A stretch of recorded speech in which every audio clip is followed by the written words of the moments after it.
When I started my channel, I wanted to show fun facts and interesting findings.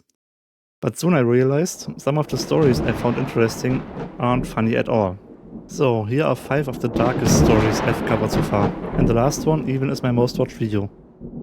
This one was when I first realized the most interesting stories wouldn't always be funny. This led to renaming the channel to put more emphasis on facts and findings and not just fun. The Irkutsk mass methanol poisoning of 2016. In December 2016, tragedy struck Irkutsk, Siberia, when over 70 people perished after drinking methanol-laced bath oil named boyarishnik, hawthorn. Why bath oil, you ask? It was a cheap alternative to vodka, ingeniously, but dangerously, abused during tough economic times. Normally made with ethanol, this batch of boyarishnik substituted methanol, a deadly mistake. Methanol poses as ethanol's evil twin. It's equally odorless and colorless, but deadly. A mere sip can cause blindness, and a few swigs, game over. Surrogate alcohol, like this medicinal bath oil, wasn't uncommon. It was even sold in vending machines near low-income neighborhoods. The incident sent shockwaves through Russia. Authorities scrambled to ban non-consumable alcoholic products and shut down production facilities. President Putin called the incident a terrible tragedy. Opposition politician Alexei Navalny pointed out, every year, boyarishnik is killing more people than terrorist acts did in the whole history of Russia. The Irkutsk methanol tragedy left behind heartbreak and a stark warning. Alcohol can kill you, even more so if adulterated. So let's raise a glass, preferably of something alcohol-free, to staying cautious. After all, dying for a discount is never worth it. From Siberian winter, let's move on to a summer that felt like winter. The summer that never was, 1816's bizarre weather. Did you know that in 1816, people across the world experienced what they called the year without a summer? It wasn't just a bit chilly. It was absolutely bonkers weather. Picture this. Frost killing crops in every month of summer, with snow falling in June across New England and Albany. Across the Northern Hemisphere, wheat, oat, and potato harvests failed catastrophically, sending food prices soaring and making it nearly impossible to feed livestock or family. The culprit behind this meteorological madness? Mount Tambora in Indonesia had erupted the previous year, blasting a mind-boggling 37 cubic kilometers of volcanic material into the atmosphere. That's enough to fill the entire Grand Canyon halfway up. The global average temperature had dropped by just about 0.5 degrees Celsius. Yet that seemingly tiny change was enough to cause worldwide chaos. For perspective, that's far less than the 1.1 degrees Celsius of warming we've already experienced from climate change today. And experts predict we're heading toward 2 to 3 degrees Celsius without drastic action. The disaster was truly global. In China, the Yangtze Valley suffered overwhelming floods as monsoon patterns went haywire. India faced a deadly cholera outbreak that spread as far as Moscow. Meanwhile, Europe was ravaged by devastating typhus epidemics, killing over 65,000 people.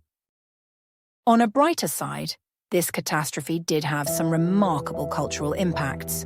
The volcanic ash created strangely vivid red sunsets that inspired artists. J.M.W. Turner's paintings from this period capture these eerie skies with brilliant yellows and reds, creating some of his most memorable works. Meanwhile, Mary Shelley and her friends were stuck indoors during their rainy Swiss holiday when Lord Byron suggested they write ghost stories to pass the time. The result? The immortal Frankenstein, literature's most famous monster, born from history's most infamous summer. Perhaps the most practical legacy of this climate disaster: the bicycle. With oats scarce and horses going hungry, German inventor Karl Dreiss began developing horseless transportation. So while 1816 might have given us frightful weather, it also gave us fantastic literature, breathtaking art, and a revolutionary mode of transport that's still saving the planet today. While the first two stories described tragic disasters, the next one is quite a bit more deliberate. They thought she was a helpless widow. She burned down their capital. This is the story of Olga of Kiev, the 10th century Ukrainian ruler who turned pigeons into weapons of mass destruction. In 945, Olga's husband, Prince Igor of Kiev, was murdered by the neighboring Drevlians. Since their son Sviatoslav was only 3 years old, she took over the reign of the Kievan Rus until he would be old enough to rule himself. But the Drevlians thought they had a better idea, and oh, were they wrong. They sent a delegation to suggest that Olga should marry their Prince Mal, effectively handing him control of Kievan Rus. Olga welcomed them warmly and had them buried alive the next morning, but that was just the beginning. Next, she requested a delegation of their finest nobles to escort her to her new husband. When they arrived, she sent them to a bathhouse to refresh themselves after the journey, then had it locked and set on fire, burning them alive. Still unaware of the fate of their envoys, the Drevlians agreed to meet Olga at Prince Igor's grave for a funeral feast and brought plenty of mead. Olga mourned as expected, but her soldiers only sipped their drinks. Once the Drevlians were thoroughly drunk, the soldiers attacked, reportedly killing 5,000. But Olga still wasn't done. She marched on the Drevlian capital, Iskorostan, and laid siege to it. After a year, she offered them a way out. If each household gifted her 3 pigeons and 3 sparrows, she would end the siege. Pleased with such lenient peace terms, the Drevlians complied. But Olga had other plans. Her soldiers tied small bundles of cloth filled with iron sulfide to the legs of each bird. After nightfall, they released them. And the birds flew home to their nests inside the city, under the thatched roofs of every house. And here's the sinister twist. Iron sulfide can spontaneously combust. Soon the entire city was on fire. As people fled, Olga's army captured them and turned the survivors into slaves. Despite her brutal revenge, Olga became known as a brilliant ruler who governed with intellect and vision. She introduced reforms that helped unify Kievan Rus and laid the foundation for her son's later reign. The tale of her revenge may be a legend. We only have a single primary source. But one question still stands. Why isn't this a movie yet? The next story isn't only dark, it's also glow in the dark. Deadly Glow. How radium companies kept workers in the dark. They thought it was a dream job. It turned into a death sentence. In the early 20th century, radium was hailed as a marvel of modern science. Discovered by Marie and Pierre Curie, it glowed in the dark, and people believed it had almost magical properties. Radium was added to cosmetics, toothpaste, hair tonics, even drinking water. It was marketed as a rejuvenating health booster. The dangers, still largely unknown or deliberately ignored. During and after World War I, hundreds of young women in the United States were hired to paint glow-in-the-dark watch dials using a radium-based paint called Undark. Their work? Hand-painting tiny numbers on military and consumer watch faces. To paint such fine details, the women were told to sharpen their brushes with their lips. They were assured it was safe. So safe, in fact, that many began to play with the paint. They painted their nails, their faces, even their teeth with radium to surprise their boyfriends by glowing in the dark. Inside the very same factories, scientists handling radium used strict precautions to avoid exposition to radiation. The women were given no such protections and no warnings. Over time, workers began to fall ill. Teeth fell out, jaws disintegrated. Many developed severe anemia, bone fractures, and tumors. But doctors were pressured not to release their findings. As the women began dying from radiation poisoning, company-backed physicians falsely attributed their deaths to syphilis to shame them into silence. Despite mounting illness and death, the companies denied any link to radium, but a small group of women refused to back down.